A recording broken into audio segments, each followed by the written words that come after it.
Permit දෙන්නේ නැහැ. Permit කාටවත් දෙන්නේ නැහැ. පර්මිට් සංස්කෘතිය අපේ රටේ නතර වෙන්න ඕන.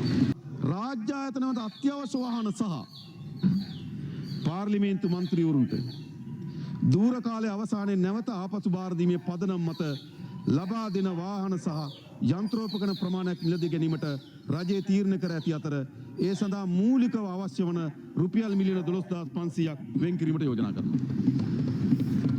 කැබ් රථයක් ලබා දෙන හැම මන්ත්‍රීවරයෙකුටම ඇමතිවරුන්ට අවශ්‍ය නැහැ අමාත්‍යාංශවල වාහන තියෙනවා. අමාත්‍යාංශවල වාහන නැත්නම් අමාත්‍යාංශවල ඒ කැබ් රථයක් ලබා දෙන්නම්. අනිත් නැති කැබ් උත නැද්ද?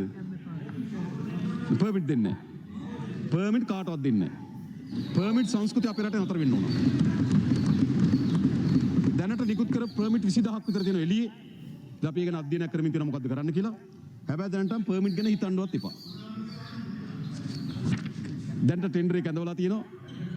ටෙන්ඩර් එක ඕපන් කරලා තියෙනවා. ටෙන්ඩර් ඕපන් කිරීම අනුව හොඳ කැබ් රථයක් උඩට ඇවිල්ලා තියෙනවා. හොඳයි. ආපහු දෙන්න ඕන.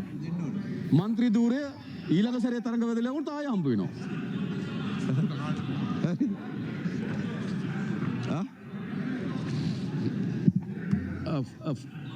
ෆුල් ඉන්ෂුරන්ස් එක දාලා දෙන්නවා. ඇතිනේ? ඉන්ෂුරන්ස් එක දාලා දෙන්න. තෙලුත් ඉල්ලයි තමයි. තෙල් දෙනවා පාර්ලිමේන්තු මන්ත්‍රීව තෙල් දීමනාව තියෙනවා. නේද? ගන්නකො ඉස්සරලා. රාජ්‍ය